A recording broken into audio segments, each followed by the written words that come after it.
Dans cette nouvelle vidéo, je vais te parler d'un sujet important, l'argent. Car évidemment, ça revient chaque semaine en commentaire. Alors je vais te poser la question suivante.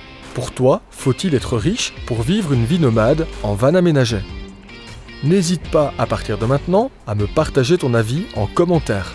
Et pour ma part, je vais développer ça dans cette nouvelle causerie nomade. Et tu verras que tu risques d'être surpris par mes réponses. Bienvenue dans cette nouvelle vidéo. Alors j'espère que tu te portes bien aujourd'hui. Attends, je vais prendre mon petit café. Voilà, le petit café du matin, comme tu le sais. Alors écoute, tu l'as vu dans le titre de cette vidéo, je vais aborder dans cette nouvelle causerie nomade qui va apparaître un peu plus loin dans la vidéo évidemment, eh bien je vais te parler d'un sujet probablement sensible, c'est le sujet faut-il être riche pour voyager en van, faut-il être riche pour vivre en van? Il y a un distinguo à faire entre les deux, car évidemment tu peux vivre en van sans voyager avec ton van et inversement tu peux voyager avec un van sans pour autant vivre en van. Et on va aborder cet angle-là sous l'aspect évidemment pécunier, sous l'aspect financier. Alors comme la semaine dernière, tu t'en doutes, je vais te proposer une vidéo un peu différente des autres causeries nomades. Je t'emmène pour l'instant dans mon quotidien, je suis actuellement en road trip vers un pays d'Europe. En ce moment, présentement, je suis en Allemagne et je me dirige doucement mais sûrement vers ce magnifique pays et je t'en dis pas encore beaucoup plus pour l'instant, je te laisse faire des pronostics en commentaire de cette vidéo. Alors lorsque je parle des commentaires de cette vidéo, tu l'as constaté probablement, n'hésite pas à interagir avec moi et avec les autres membres de la communauté Un Van sur la route à travers les commentaires des vidéos, car j'ai la chance d'avoir une communauté bienveillante avec des personnes en or qui sont très respectueuses, etc. dans une grosse majorité des cas évidemment, et je remarque que souvent entre vous il y a une interaction qui est vraiment plaisante à lire, à découvrir sur les commentaires de chacune de mes vidéos. C'est pour ça que je vais insister de plus en plus pour que tu laisses évidemment un like, un partage de vidéo, un commentaire et tu t'en doutes à t'abonner sur cette chaîne si évidemment tu ne l'avais pas encore fait. Après avoir fait un petit peu de route là depuis ce matin, je n'ai pas roulé beaucoup, j'ai fait 30 minutes de route, et bien je viens d'arriver dans le parking de randonnée du fameux pont suspendu dans cette région. Alors j'ai un peu du mal à prononcer le nom, donc je ne vais pas le prononcer. Si tu me poses la question, c'est un parking qui est payant. En Allemagne, tu as beaucoup de parkings payants, mais bon, ça coûte pas non plus 25 €, ça coûte 6 € pour 4 heures, je crois. En 4 heures, tu as le temps de faire une belle petite randonnée. Alors c'est vrai que c'est un débat qui est compliqué, hein, ce débat de toujours payer tous les parkings dans lesquels tu vas te stationner, mais en même temps, ça fait peut-être partie du jeu, tu vois. Donc évidemment, dans cette vidéo dans laquelle je vais aborder le thème de la richesse financière que tu dois avoir pour peut-être supposément voyager ou en tous les cas vivre en van, eh ben, c'est vrai qu'ici, regarde, ça m'a coûté 6 € pour 4 heures. Bon, ben, je vais additionner vraiment tous les frais que j'aurai durant ce road trip. Et alors, en fin de road trip, eh bien, je te partagerai mon budget. Et comme ça te permettra d'avoir une petite idée si toi aussi tu as envie effectivement de voyager un jour ou l'autre, que ce soit sur mes traces ou simplement de créer tes propres traces. Ça te permettra d'avoir une idée du budget qu'il faut compter quand tu voyages avec un van comme le mien, qui évidemment consomme un petit peu de carburant, qui évidemment, ben voilà, quand tu prends des autoroutes, ça coûte un peu plus cher. Quand tu prends des parkings, ça coûte un peu plus cher. Donc c'est des choses qu'effectivement il ne faut pas perdre de vue quand tu voyages avec un van. Le budget parfois peut être beaucoup plus conséquent qu'un simple voyage si tu prenais un avion et un hôtel. C'est des choses que tu dois avoir en tête évidemment.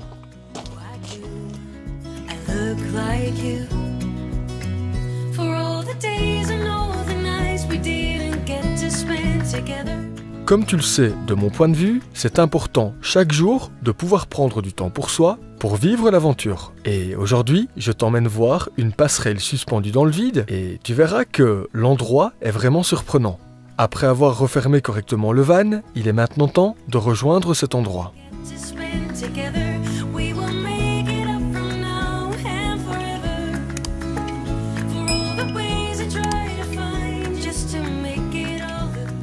C'est marrant parce que pour pouvoir rejoindre mon pont suspendu, eh bien je suis véritablement en train de couper à travers champs. Alors je crois pas que je sois sur un itinéraire réellement balisé. Bon après je marche pas sur des semis ou quoi, hein. Je suis sur des traces de tracteur, donc il n'y a pas de souci. Mais c'est marrant parce que je n'avais pas à ma connaissance le fait que la température serait aussi glaciale aujourd'hui. Alors je te dis pas l'histoire, j'ai déjà mes mains toutes violettes, limite violettes quoi, un bleu violet comme ça. J'aurais dû mettre des gants. et je sens au niveau de mon nez, de mon gros pif, que j'ai déjà le nez rouge.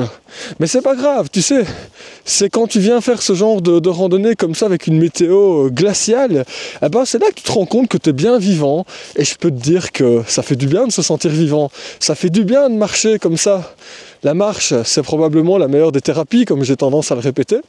Donc, c'est pas grave. Écoute, par contre, je crois qu'au plus je vais me rapprocher de l'idée de ma destination, au plus je risque de rencontrer des températures de plus en plus négatives. Mais c'est pas grave. Écoute, on n'a qu'une vie. Pour l'instant, je suis en pleine forme et je compte bien en profiter. Allez, je continue ma petite rando et je te reprends quand je suis devant le pont suspendu.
Attends, je vais faire une expérience parce que je sens le pont qui bouge. Je vais m'arrêter comme ceci. Je vais m'asseoir. Allez, attends. Je ne sais pas si tu vas t'en rendre compte à la caméra. Attends. Est-ce que tu vois que le pont bouge ? Ah, c'est peut-être pas hyper perceptible, hein, mais c'est marrant parce qu'évidemment, il y a du vent et le pont suspendu bouge légèrement et tu sens des vibrations. Alors, je sais pas si c'est parce qu'il y a des gens derrière moi qui arrivent ou pas, mais il y a des petites vibrations comme ça, c'est très particulier. Hein. Je regrette pas d'être venu du coup. Hein.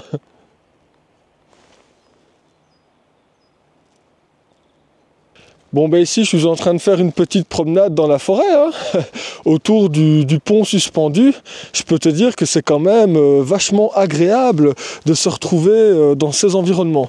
Alors écoute, je vais déjà faire une petite pause infusion, donc j'ai préparé une petite infusion avant de partir, et ça va probablement être l'occasion de commencer à amorcer cette causerie nomade qu'on terminera probablement dans le van. Alors la question, faut-il être riche pour pouvoir voyager et vivre en van? Je vais d'abord commencer effectivement par la notion de voyager et de vivre en van. Il faut savoir que tu peux très bien décider de vivre en van, ce que moi je fais dans mon pays, donc la Belgique, sans pour autant avoir comme ambition de voyager au bout du monde avec ton van aménagé. Alors évidemment, tu comprends rapidement qu'il y a un distinguo à faire entre les deux. Tu as des gens qui vont décider de vivre entre guillemets en van et qui vont jamais voyager avec leur van. Et puis tu as l'inverse. Tu as des gens qui vont décider d'investir ou d'acheter un van et qui vont uniquement voyager 3-4 semaines par an avec leur van sans jamais spécialement voyager dans leur pays.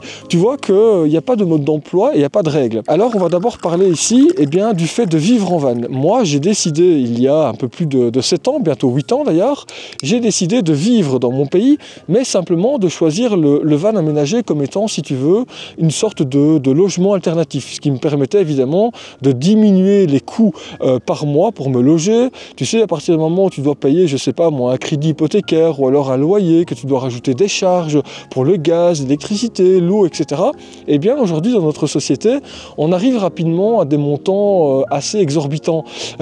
Tu peux, par exemple, dans une majorité de cas, te retrouver avec un loyer de plus de 1000 € par mois pour un appartement correct. Bon, évidemment, si tu habites dans une cité HLM, ça va te coûter relativement moins cher. Mais si tu veux un appartement à minima confortable dans un beau quartier, dans une belle région, eh ben, tu vas t'en tirer pour minimum 1000 balles. Et donc tu comprends assez rapidement que moi en tous les cas j'ai fait ce choix d'acheter mon van.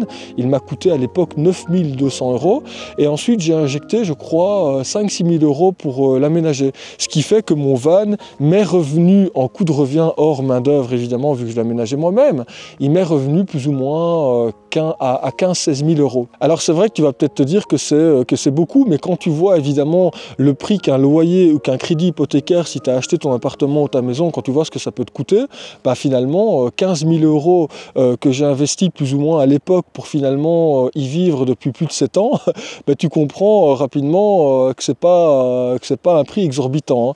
Tu sais, parfois tu as des gens qui me disent mais je comprends pas comment tu fais pour vivre en van, etc. Moi j'ai plutôt envie de retourner la question. Aujourd'hui je me demande comment des personnes qui ne gagnent pas des salaires exorbitants, comment ces gens s'en sortent dans la vie. Comment tu fais quand tu es au SMIC, ou comment tu fais quand tu gagnes moins de 2000 € par mois? Comment tu fais pour payer un appartement? Comment tu fais pour payer une bagnole, des assurances, etc.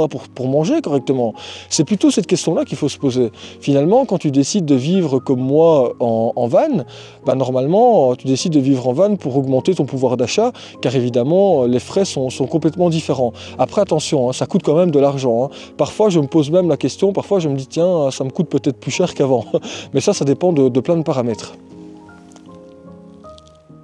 Tu sais, quand je dis que ça dépend de plein de paramètres, en réalité, bah oui, ça dépend. Est-ce que tu vas beaucoup bouger? Si tu vis dans ton van et que tu es garé dans un parking, ou en tous les cas que tu es dans, je sais pas moi, un écolieu, ou tu es sur le terrain d'une de tes connaissances, ou un terrain que tu as acheté par exemple, bah évidemment, par mois, tu n'auras pas de charge de carburant.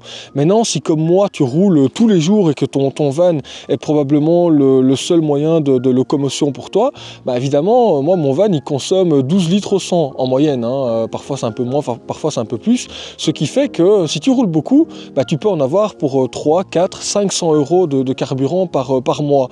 À ça tu rajoutes ton assurance. Moi je paye je crois 100 €, un peu plus de 100 € d'assurance. Tu vois, il n'y a pas vraiment de mode d'emploi à la vie en van, hein. Si tu décides de vivre dans ton van mais que tu ne bouges pas avec, bah, c'est clair que ça ne va pas te coûter grand chose. Moi j'ai des amis comme ça qui ont aménagé il y a quelques années des poids lourds, donc des camions. Nous en Belgique on appelle camions des poids lourds.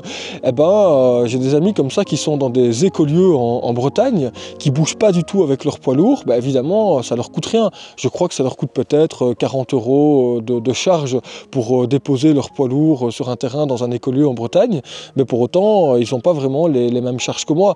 Donc tu vois, c'est toujours très compliqué quand on te demande de donner un budget par rapport à la vie en van, car ma réalité n'est pas la réalité d'un autre. Tu sais, ne serait-ce que le budget dépense au niveau de l'alimentation. Tu as des gens qui vont aller se nourrir uniquement dans des magasins bas de gamme, et puis tu as des gens qui vont considérer que l'alimentation fait partie évidemment de leur pleine santé, ce qui fait que en termes d'alimentation, ça peut te coûter très cher aussi, que tu vives seul avec des enfants, en couple ou pas, bah tu vois, on n'est pas tous égaux par rapport à nos dépenses, par rapport à l'alimentation. C'est pour ça que moi je fais jamais vraiment des vidéos pour dire voici mon budget, car mon budget c'est pas le budget d'un autre, et donc pour éviter évidemment de rentrer dans des débats qui n'ont pas lieu d'être, bah voilà. Mais maintenant c'est vrai que la question de vivre en van, elle est pertinente. Faut-il être riche pour vivre en van? Ben non, tu peux acheter un van qui va te coûter 2-3 000 €, tu vas récupérer toute une série de matériaux pour l'aménager, ça va rien te coûter, et finalement pour moins de, je sais pas moi, 5, 6, 7 000 €, ben tu vas avoir un petit logement. Alors évidemment ça demande des fonds dès le départ, mais normalement quand tu as un certain âge, normalement tu es quand même en capacité de devoir, ou de pouvoir plus exactement, tu es quand même en capacité de pouvoir dépenser un peu d'argent pour ton petit chez-toi. Évidemment, si tu n'as jamais travaillé de ta vie, ou que tu es dans des emmerdes de la vie depuis des années, et que tu n'as pas le moindre capital sur ton compte, bah c'est compliqué. Auquel cas, tu peux peut-être demander, je sais pas moi, de l'argent à prêter à des amis, ou que sais-je encore, mais c'est vrai que ça peut être compliqué. Comme je l'ai dit dans une autre vidéo, dans certains pays comme la France par exemple, un pauvre peut être très pauvre. Tu as beaucoup de gens gens qui n'ont pas la possibilité de boucler les fins de mois, auquel cas, si tu leur dis, ben voilà, t'as qu'à dépenser 10 000 € pour t'acheter ton petit chez toi, ben je peux comprendre que c'est pas évident. À partir de maintenant, n'hésite pas à faire une petite pause sur cette vidéo pour me mettre ton commentaire le plus respectueux, évidemment, sur cette question, faut-il être riche pour vivre en van? Tu sais, parfois, moi, quand je regarde les gens qui m'entourent dans ma vie privée, je vais dire ça ainsi, ces personnes ont des bons salaires, mais à la fin du mois, elles ont dépensé la majorité de leur salaire dans un loyer, dans des factures pour payer le gaz, l'électricité, les charges, des assurances, etc.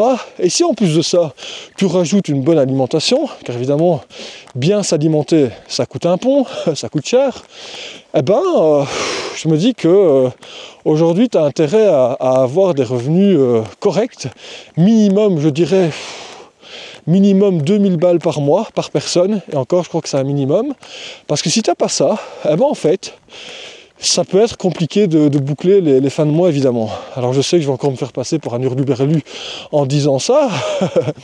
Je sais que certains vont me dire qu'ils gagnent, ou en tout cas qu'ils n'ont que 150 ou 200 € pour vivre, qui sont très heureux. Et je dis pas le contraire, hein. Je crois pas qu'il faut être riche pour être heureux. Ça, c'est une sous-question. On la développera peut-être après. Mais en tous les cas, quand je vois effectivement que tout coûte cher dans notre société aujourd'hui, j'ai tendance à croire que faire le choix de vivre en van, c'est probablement faire le choix d'augmenter son pouvoir d'achat, de diminuer ses frais, probablement. Et donc, si tu es capable aujourd'hui de payer un loyer qui te coûte 1000 balles, ou je sais pas, un peu plus, un peu moins, je vois pas pourquoi tu n'es pas capable de vivre en van, en fait. Hein. Donc, voilà. Après, tu me l'accorderas, il y a effectivement vivre dans un van à 200 000 €, vivre dans un van à 15 000 € comme le mien, ou vivre en van dans un van qui coûte 1500 € et qui est tout rouillé. On fait en fonction de nos possibilités, on fait pas ce qu'on veut, on fait ce qu'on peut évidemment. Afin d'aborder la deuxième partie de cette causerie nomade, j'ai décidé de t'emmener voir un magnifique endroit. Mais malheureusement, la météo n'est pas de la partie. Depuis que je vis en van, j'ai compris que dans la vie, il faut pouvoir s'adapter.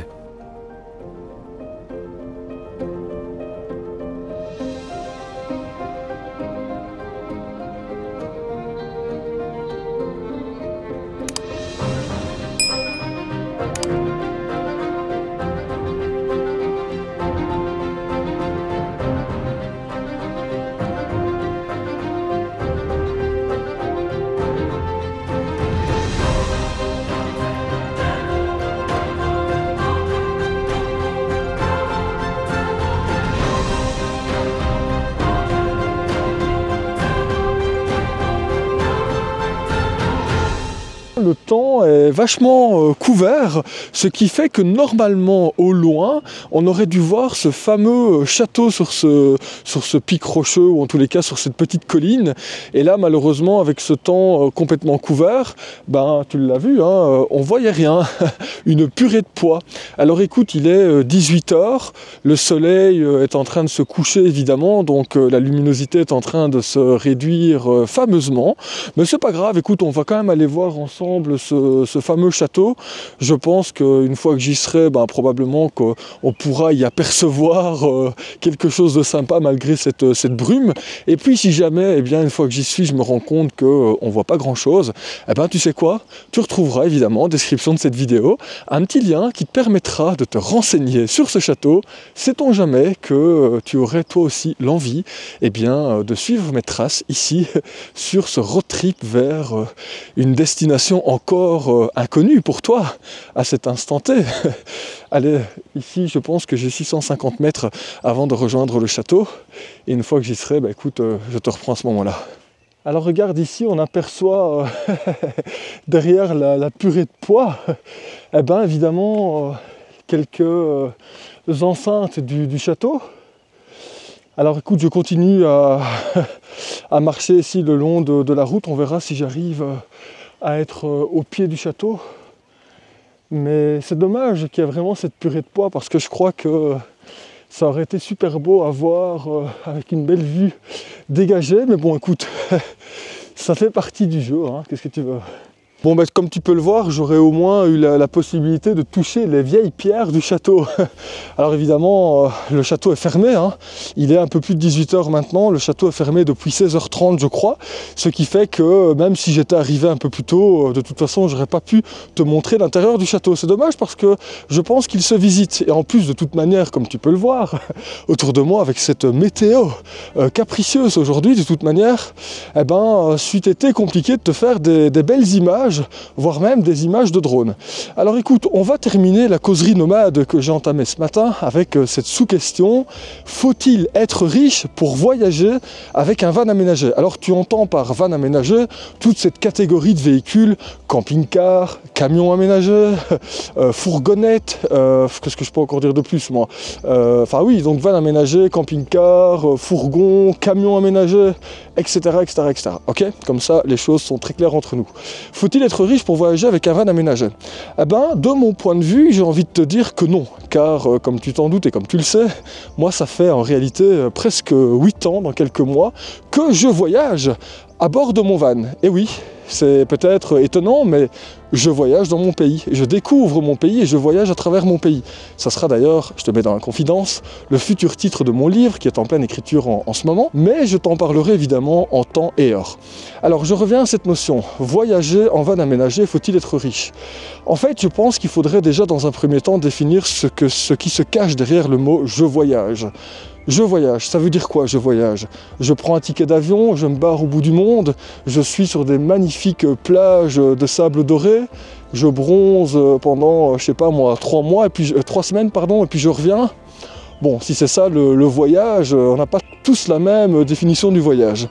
Moi, je crois, mais c'est peut-être personnel, je crois que pour moi, le voyage, ça pourrait se définir comme une expérience que tu vas vivre durant un certain laps de temps, expérience qui va te procurer de l'émerveillement. Ça veut dire quoi? Ça veut dire que à partir du moment où moi, personnellement, je prends mon van aménagé, que je suis dans ma belle Belgique et que je fais, je sais pas moi, pendant 3-4 jours, un petit road trip, et que je découvre des endroits que je ne connais pas, et en plus de ça, que ces endroits procurent chez moi un sentiment d'émerveillement, bah, on ne peut pas dire que je voyage pas, je suis en plein voyage. Tu vois, il faut vraiment définir ce que c'est que le voyage. Ça, c'est la première chose, premier élément. Deuxième élément, tu dois savoir que qu'est-ce que ça veut dire être riche? Tu sais, celui qui gagne, je sais pas moi, à l'euro million, il va gagner 300 millions d'euros. Bah, dans certains cas, il n'aura pas assez pour assouvir ses besoins, hein, ses rêves. Alors que d'autres, avec, je sais pas moi, un petit capital de 3, 4, 5 000 euros, ils vont être heureux toute leur vie. Tu vois, c'est ça, cette définition de richesse, elle est très, très personnelle. Alors je reviens à ce voyage en van. Il y a plusieurs façons de voyager en van. Tu peux voyager en van sans jamais aller dans les restaurants, sans jamais aller dans des aires de camping-car, sans jamais faire des activités durant ton voyage, ce qui fait que tu vas réduire évidemment les coûts. Et puis évidemment, tu peux à contrario de ça avoir des voyageurs qui vont chaque jour aller dans des aires de camping-car qui vont coûter entre 15 et 40 euros la nuit pour se brancher, pour recharger leurs eaux, etc. Qui vont évidemment ne jamais cuisiner dans leur camping-car de luxe, mais ils vont aller au restaurant tous les jours, etc. Ce qui fait que si tu prends ce type de voyageurs, eh ben, s'ils partent faire un road trip comme ce que moi je suis en train de faire, bah, tu te rends compte, in fine, évidemment, le budget va complètement exploser. Tout à l'heure, j'avais évidemment 4 heures de route pour venir ici. Ça se voit sur mon visage, hein, je suis un peu fatigué là. Je vais bien dormir cette nuit, c'est génial.